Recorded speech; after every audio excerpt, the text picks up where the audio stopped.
here I am, once again, to talk about the amazing Daredevil Reborn Again show on Disney Plus. Because, wow, what a fucking show. And just a heads up, spoilers. All those spoilers I'm about to say. So, if you don't want spoilers, turn it off right now. If I'm whispering or I may not sound as clear. I kind of just woke up. I'm still here in Switzerland, but I still have time for Daredevil. Believe it or not. And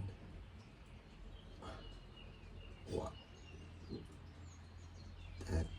that episode had me smiling, laughing, and believe it or not, probably crying. At least towards the end, if you understand.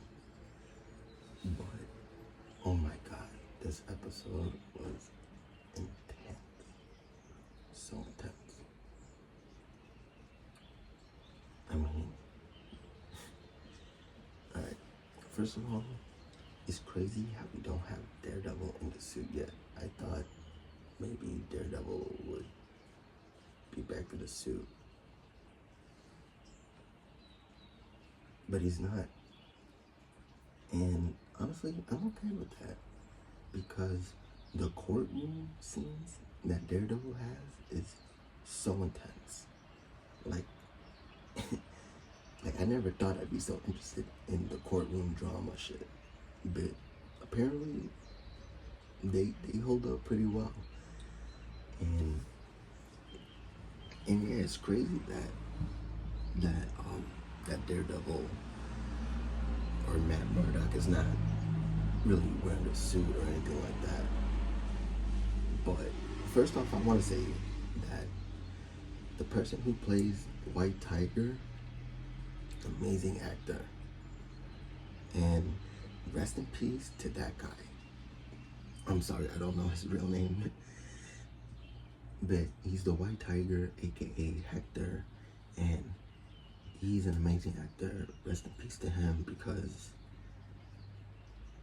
he was the first Puerto Rican superhero, and now it's hard to tell if he'll be in season 2 with a new actor, but the guy who plays White Tiger, he's pretty great so far. But let's get into more of the courtroom stuff, because it's basically Daredevil and White Tiger up against the police. Because yeah, they the police that obviously are trying to set up Hector, they're straight up crooked cops. We know that. And I feel like and you think everything's gonna go so well, so smoothly, but then they do these little twists and turns, and you're like, what the fuck? But yeah, you get Daredevil trying to find this key witness. Nicky Torres is his name, and he is the key to all of this. Apparently, he's the one witness that can save Hector. And then obviously Matt was hiding him. He cooperated with Matt, so he was gonna testify. And the police were obviously onto him too, and to the other the cops. It's good that Matt has like one detective on his side that knows his secret identity too. So that's really good that he has someone like that on his side. Most superheroes do, but then when they have this key witness up on the stand, Nicky Torres, to testify, and they say, you live in the area, I guess, where he was, getting beaten up. And they were like, or these, the cops or whatever. And he's like, no, He basically denies all of it. He lies in the courtroom. And that shit pissed me off. Because I was like, yo, they got the key minutes there. The cops were preventing him to get to the courtroom. And then you're just like, oh my God, the cops are going to stop him from getting to the courtroom. But they didn't. You know, Matt did like the old switcheroo in the car thing. So when he got to the courtroom, he basically lied, said he was never there, it never happened. Probably out of fear. You can't blame him too, especially when there's so many like crooked cops. And then you're like, what the fuck? Like, dude, you finally got him in the courtroom and it's like he lies, like what the fuck? There was little moments that really irritated me, and God, it just upset me so much. But then you're like, all right, Matt Murdock is gonna try to like do a last stand type of thing, I guess, which is revealing that Hector is the White Tiger to the public. And the White Tiger told him it's not your secret to tell. I get it. He had to do this in order for him to be free. But then when he says that he is the White Tiger, then eventually he starts coming up with like a new part of the case where he just starts saying all the good things he did as the White Tiger. And then you're just like, all right, this guy is obviously a hero. And he even starts saying how many times White Tiger has helped with the cops. And then he starts saying all the things he was doing to even help the cops. There was many times that White Tigers helped the police. And then he had like the people that he saved, like White Tiger saved me, this, that. He was trying to see the public that this guy Hector did not go down there to the subway to just roughen up two cops. You know, he's clearly a hero. He clearly did good things. And it worked. It worked. You know, he was they build it up so good to like, you know, does the jury have a verdict? And they're like, we do, Your Honor. And when they stand up and they're about to say whether he's guilty or not guilty, I was on my toes. I was like, please not guilty, please not guilty. And guess what? Not guilty. He was not guilty. And then you're just like, yes. I was cheering so much. I was like, yes, he's not guilty. It was really good. And I felt like there's like this whole thing where Matt Murdock is like, he's defending this guy, White Tiger, but he's also having some like thoughts with himself. Like when he was telling the jury all the things that Hector did as the White Tiger, helping people, doing all this and that, I felt like he was like thinking of himself as Daredevil. Like, yeah, one bad thing, which is like what Daredevil did, try to kill Bullseye. But like all the good that he did, all the people he saved, it's like Matt Murdock was thinking, it's like maybe I should put on the suit, which I really hope he does in the next episode now, because we got 2 episodes of him without the suit. But the courtroom drama is very much interesting to watch. It is very, and the thing is, most of these cops, like the cops in the stands even, are like saying like, oh, this guy Nicky Torres cannot testify. And the ones that do say that always have the Punisher symbol, apparently. The crooked cops had on their wrist. There was one cop in the audience that had the Punisher on his neck. And then by the end of the episode, there was somebody, well, yeah, I mean, I'll get into it. At the end of the episode, White Tiger's not guilty. He puts on the suit. He's ready to go back on the street and save people again. And while he was running to save somebody or walking to save somebody, somebody comes up behind him and shoots him in the head. I wanted to. I was watching it on my phone, and I wanted to just toss my phone as soon as that happened. I was so upset. Because what the fuck? This whole episode was about him not being guilty.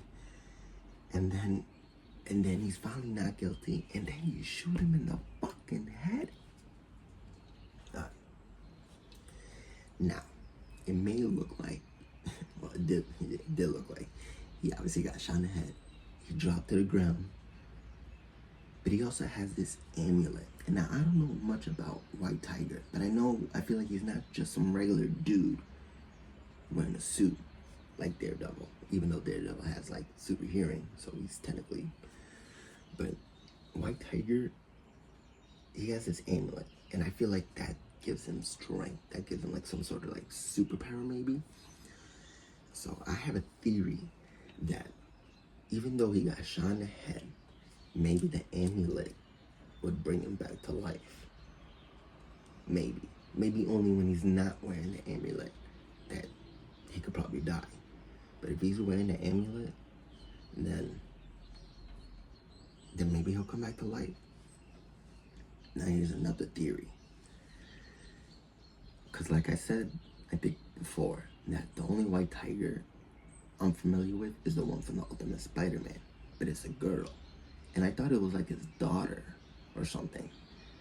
But then I realized, in this show, he has a niece. And this niece could pick up that mantle right after he just died.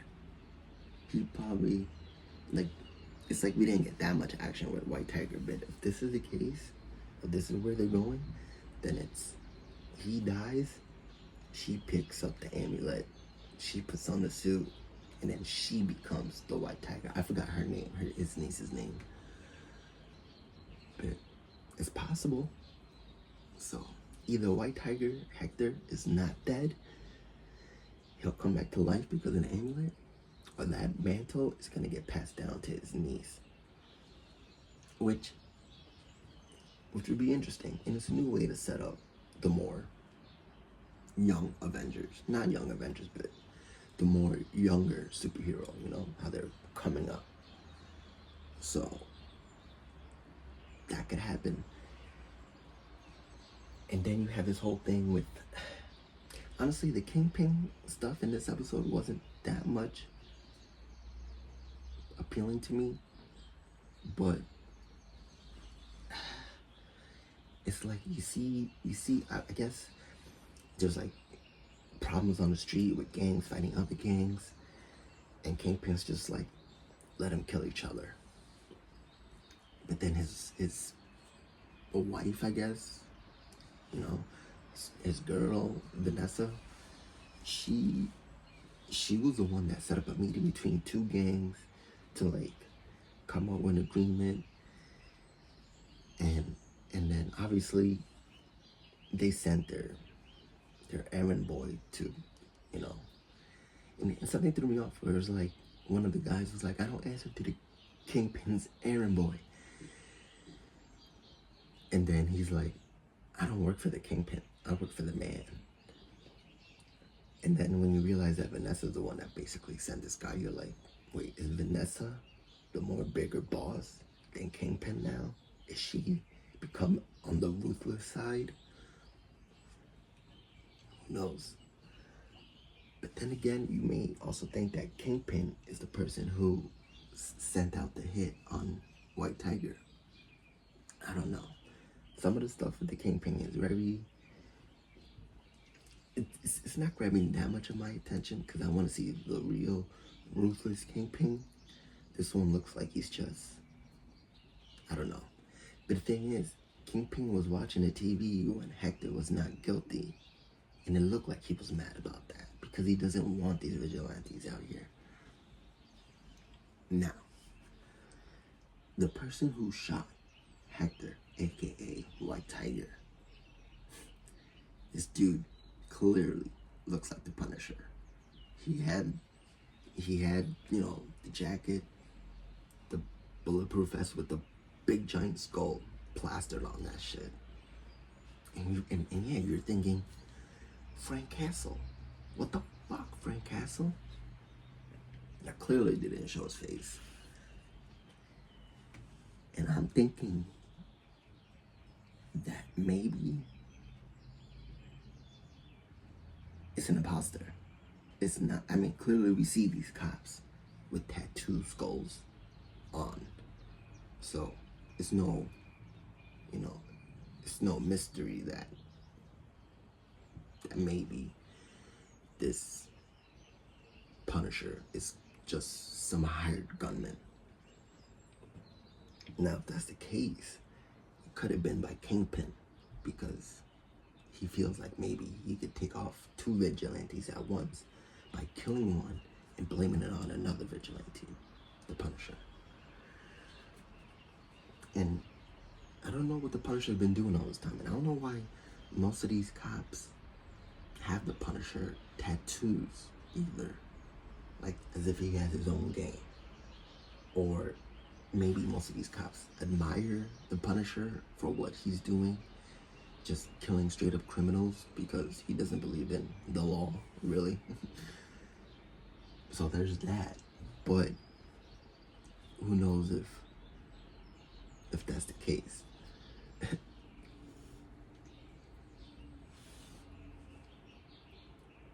But I don't think that's the Punisher.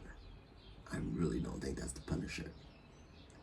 I feel like the Punisher hasn't put on the suit in a while, at least from what I'm getting from the trailer. Because when I saw the trailer of Daredevil, Born Again, I just feel like he's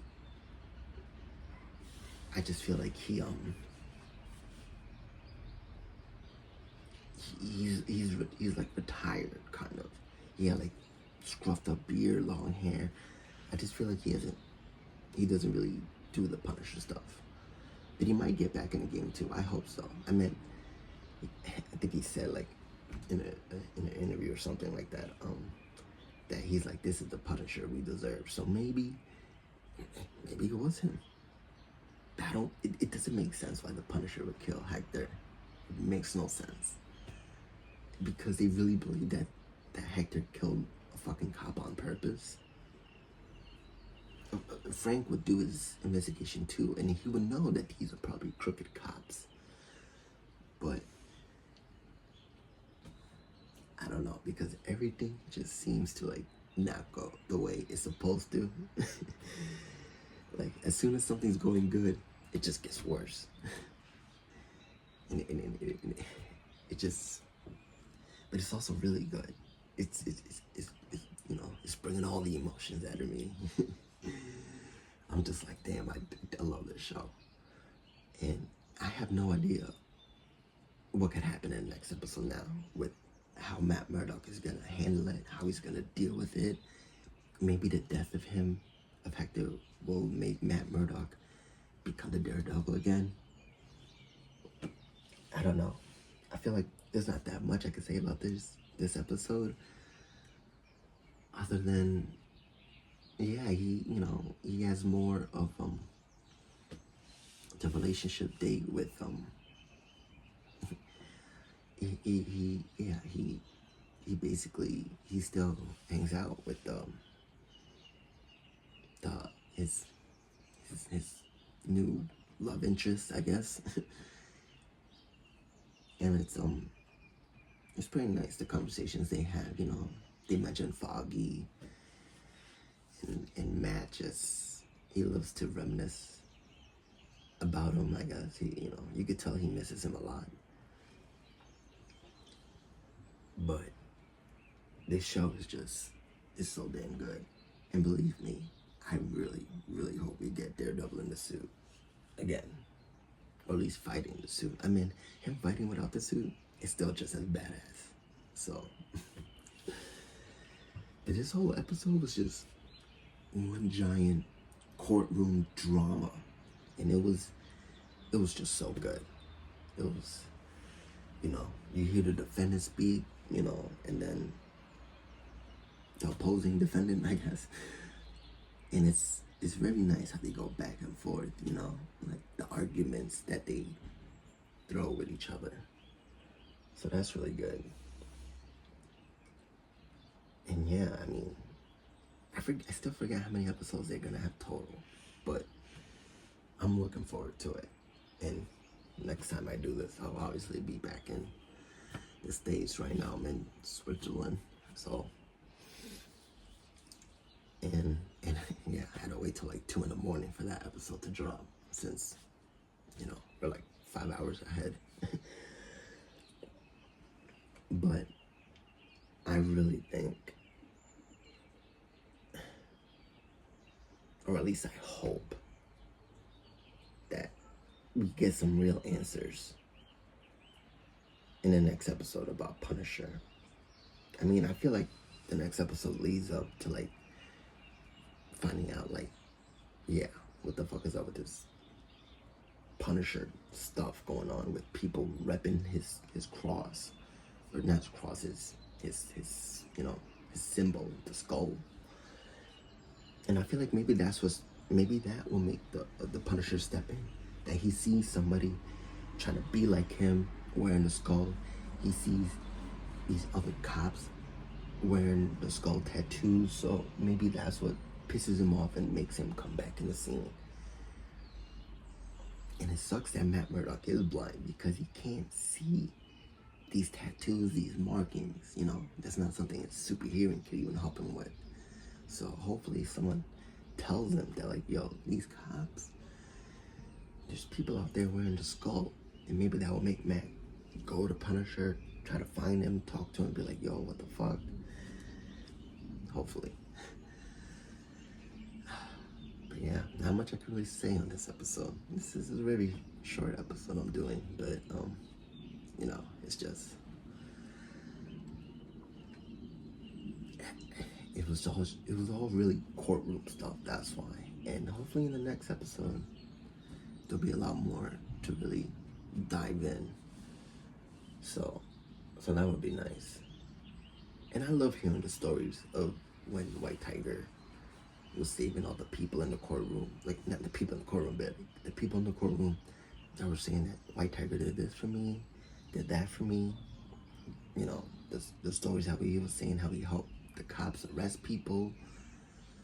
It was nice hearing the stories. Like, you hear all the good things White Tiger did, and it's like, yeah, this guy's been a hero for a while. So if this is the end of White Tiger, it kind of makes sense that he's done his whole hero era, and now it's time to pass that mantle to his niece.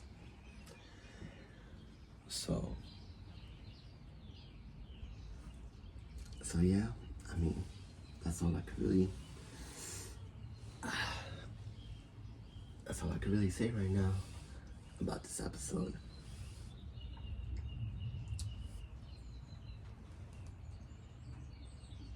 So hopefully you guys enjoyed it.